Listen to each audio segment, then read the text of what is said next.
grâce. Ce mot a été utilisé et abusé, et c'est devenu un mot utilisé pour signifier tout ce qu'on veut qu'il signifie. Cette série de messages va défier chacun de nous. Vous allez voir comment la grâce de notre Seigneur annule les plus flagrants échecs même. Vous allez apprendre comment aimer et chérir la grâce de notre Seigneur Jésus-Christ au lieu de se vautrer dans votre peine et votre culpabilité.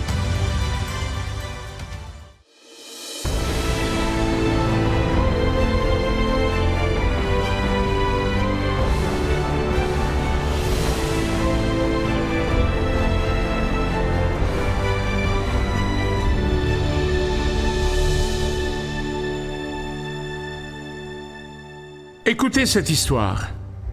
Une famille anglaise riche a invité des amis à venir passer des vacances d'été dans leur propriété de campagne en Écosse. Lorsque les enfants sont allés au lac local pour nager, un garçon est allé là où c'est profond et il a commencé à se noyer. Heureusement, il y avait le jardinier. Le jardinier était proche. Et il a entendu l'appel « À l'aide! À l'aide! À l'aide !» Il a immédiatement couru dans le lac et a sauté dans l'eau pour sauver cette victime impuissante. Cette victime impuissante était le jeune Winston Churchill. Ses parents étaient si profondément reconnaissants envers le jardinier, ils étaient tellement remplis de gratitude et ils voulaient faire quelque chose pour lui. Et alors ils lui ont demandé, vous savez, que pouvons-nous faire? Que pouvons-nous faire pour vous? Et le jardinier a hésité un instant, puis il a dit, eh bien, j'ai un garçon qui rêve d'aller un jour à l'université pour devenir peut-être médecin. Et immédiatement, sans hésitation, les Churchill ont déclaré, nous paierons pour lui. Donc, plusieurs années plus tard, Sir Winston Churchill est devenu Premier ministre d'Angleterre et il a attrapé une pneumonie grave. En fait, il y a récemment eu un film où cela a été documenté.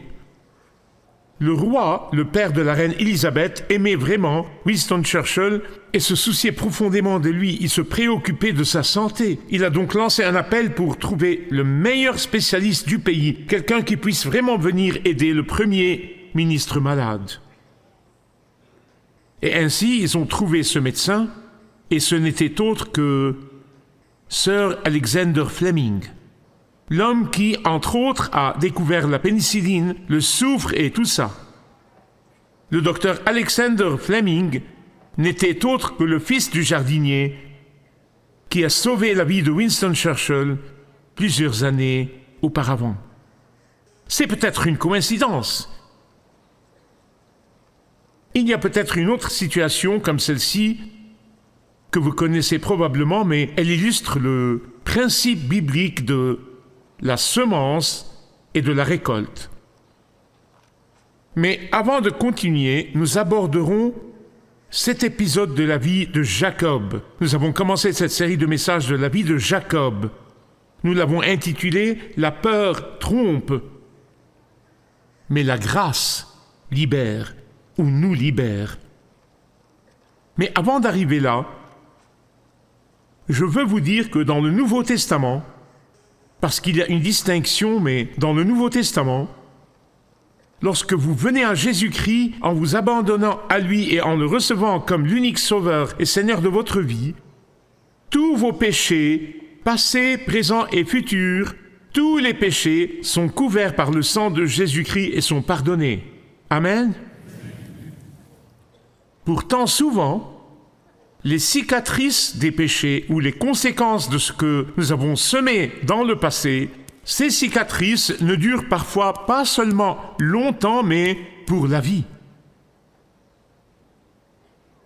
Et c'est là que beaucoup de chrétiens sont confus, et j'ai découvert cela au cours de mes années dans le ministère, et je vais insister sur ce point, parce que j'ai vu cette confusion dans l'esprit de beaucoup. Ils confondent entre les cicatrices ou les conséquences de la récolte de ce qu'ils ont semé et l'absence du pardon de Dieu. Ils confondent entre ce qu'ils récoltent grâce à ce qu'ils ont semé et l'absence de l'amour de la part de Dieu. Et ils disent, si Dieu m'a vraiment pardonné, pourquoi est-ce que je porte ces cicatrices?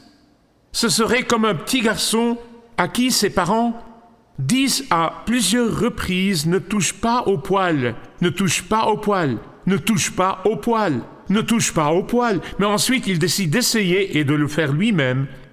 Et il se brûle.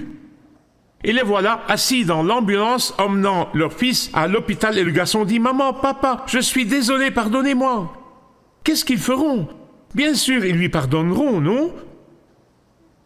Peuvent-ils enlever les cicatrices? Probablement pas. Je dis tout cela pour vous supplier, je vous implore que vous regardiez ou que vous soyez ici dans ce sanctuaire, ne confondez pas entre les cicatrices ou la récolte naturelle de ce qui a été semé et l'amour et le pardon de Dieu et la grâce de Dieu qui est disponible pour ses enfants. Je veux vous défier aujourd'hui, je veux vous mettre au défi de faire quelque chose, et c'est ceci. À chaque fois que vous voyez les cicatrices dans votre vie, les cicatrices de la récolte de tout ce qui a été semé, souvenez-vous de l'amour de Dieu et du pardon de Dieu et de la grâce suprême de Dieu. Amen. Dans cette partie de la vie de Jacob, nous voyons que le trompeur est trompé. N'est-ce pas incroyable? C'est probable qu'un prédicateur plus romantique que moi, même si je pense que je suis assez romantique, n'est-ce pas? Je veux dire, je pense qu'un prédicateur plus romantique se concentrerait simplement sur l'histoire d'amour entre Rachel et Jacob. Eh bien, je vais y arriver, mais je ne vais pas me concentrer là-dessus. Et c'est vraiment une grande histoire d'amour. C'est une histoire d'amour épique. C'est une histoire incroyable. Vous voyez, aujourd'hui, Jacob atteint sa destination. Nous avons vu sur une carte comment, après 2 jours de marche, il est allé de Beersheba, qui aujourd'hui est Gaza, et il est arrivé à Bethel. Et là, il a eu une vision de Dieu. Il a construit un autel, puis il a continué sa marche vers Charan. C'est aujourd'hui le sud de l'Irak. Après la solitude, la douleur et la souffrance dans le désert, tout seul pendant la nuit et pendant la journée, il est arrivé chez son oncle. Après avoir reçu une grande vision du Seigneur, une grande révélation du Seigneur, selon laquelle lui et sa postérité seront la lignée par laquelle le Messie viendra, il a eu une vision de Jésus avant l'incarnation au sommet de l'escalier qui monte au ciel, à Bethel. Maintenant, il était chez lui, loin de sa maison. Il est arrivé dans la ville natale de sa mère, la ville natale de Rebecca, et il s'est retrouvé face à face avec la semence et la récolte. Laissez-moi vous le répéter. Je fais une distinction entre la grâce de Dieu qui prévaut et les conséquences du péché.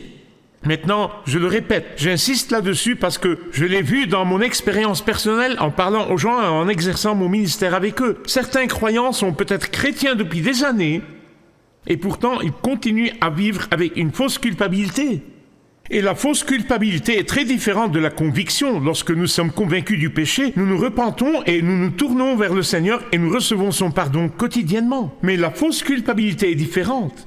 Et ceux qui remplissent leur esprit de fausse culpabilité cessent de croître en le Seigneur et cessent de porter du fruit pour le royaume de Dieu. Pourquoi? Parce qu'ils ne peuvent pas faire la distinction entre la grâce de Dieu et les conséquences de leur péché. Parce qu'ils ne peuvent pas faire la distinction entre le pardon de Dieu et les cicatrices persistantes.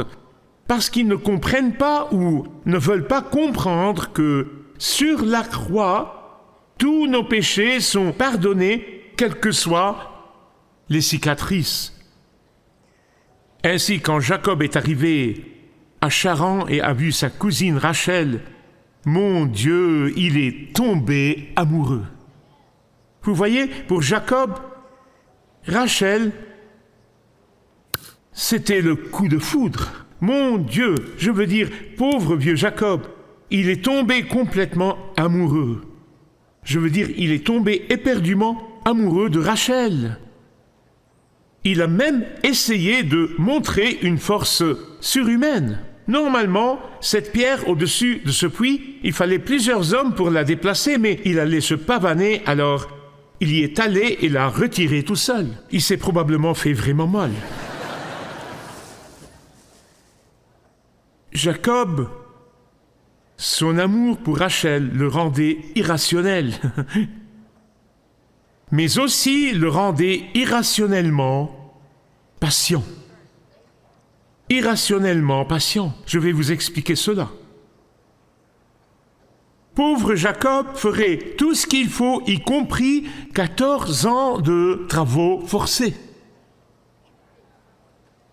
Maintenant, ne manquez pas le verset suivant. Il est très important. C'est, mes amis bien-aimés, ce que vous appelez du marchandage au Moyen-Orient ou une négociation à son apogée. Jacob voulait tellement cette fille qu'il était prêt à tout pour l'épouser.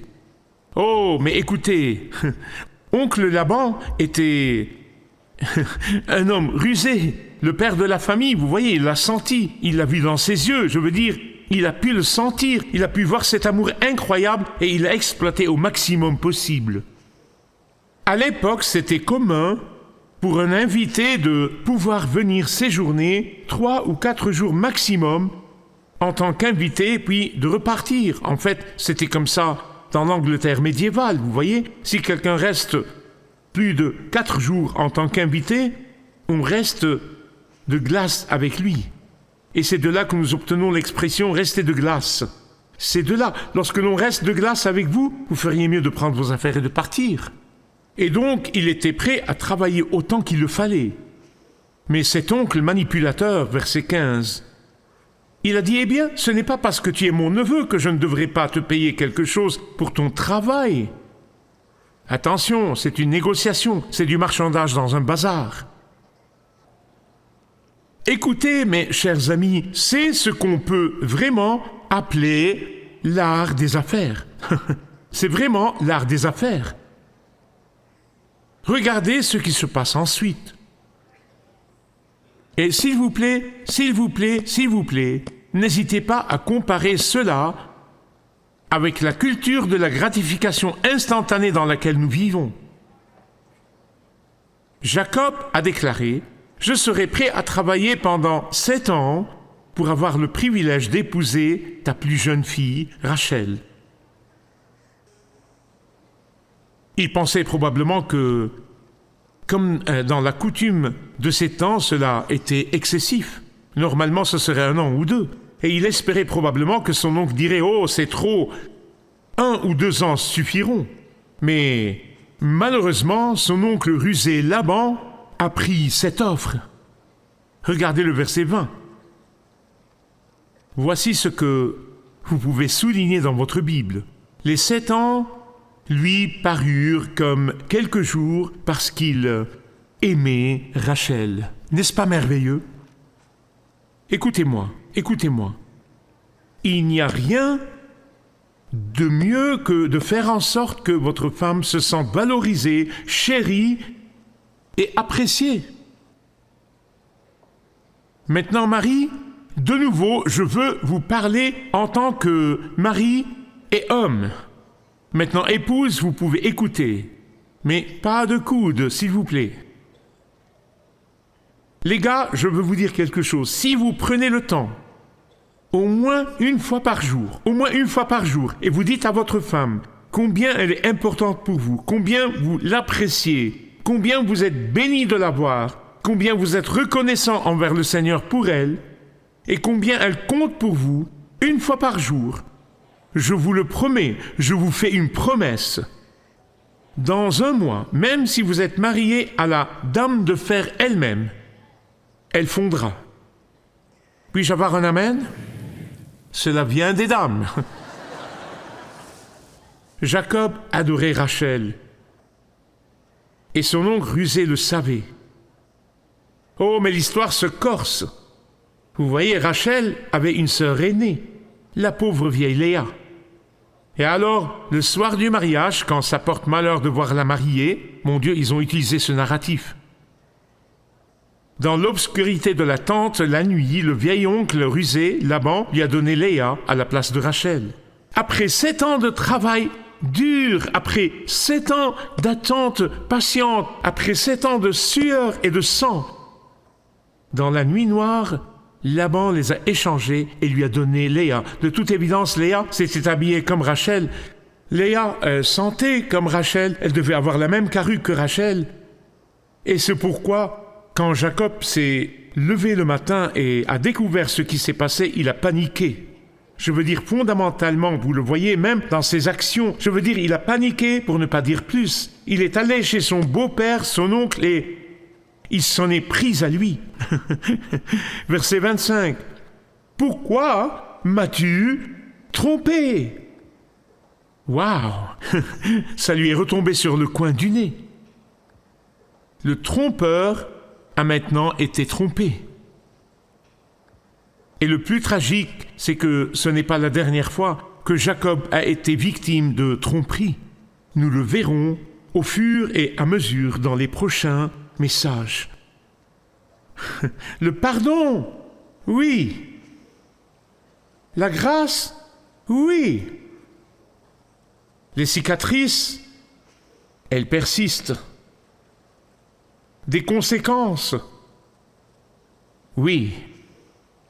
Jacob a trompé son père presque aveugle, Isaac. Maintenant, il a été trompé par son oncle et était si aveugle qu'il a épousé une femme qu'il n'aimait pas. Bien que Jacob ait réussi à épouser l'amour de sa vie 7 jours plus tard, mais il a dû travailler encore 7 ans. Il y a tout un tas d'ironies ici et je ne crois pas que l'Écriture, le Saint-Esprit qui a écrit l'Écriture gaspillerait ces mots. Je crois de tout mon cœur que le Saint-Esprit veut que nous voyions ces ironies. Ironie numéro 1. Ésaü était censé servir Jacob car c'était la vision que Dieu a donnée à leur mère selon laquelle l'aîné servirait le plus jeune. Ici, Jacob sert son oncle. Ironie numéro 2. En ayant d'abord Léa puis Rachel, Jacob a ressenti ce qu'Ésaü a dû ressentir lorsqu'il a perdu son droit d'aînesse. Troisième ironie. Jacob a été trompé par le père de Rachel, tout comme il a trompé son père. Bien-aimés, on ne se moque pas de Dieu. Ce que l'homme sème, il le récoltera aussi. Vous dites, Dieu m'a pardonné. Absolument. Dieu m'a racheté. Oui, sans aucun doute. Dieu a même oublié mes péchés. Oui, c'est vrai. Les cicatrices ou les conséquences peuvent perdurer. Mais ne laissez pas cela vous retenir. Ne vous laissez pas retenir, car ces choses sont déjà mises en marche. Il y a 3 choses que je veux partager avec vous aujourd'hui, et non, ne paniquez pas, ce n'est pas un sermon en 3 points que je viens de commencer. Au cas où certains d'entre vous diraient « Oh, il vient juste de commencer avec les 3 points ». Ce sont des points rapides, d'accord, et j'espère que vous les écrirez. Je veux que vous vous en souveniez. Ils sont très simples, et ils vous aideront dans votre marche avec le Seigneur. 3 points rapidement. Tout ce que nous semons, nous le récoltons aussi. Galates 6, 7 dit « Ne vous y trompez pas, on ne se moque pas de Dieu.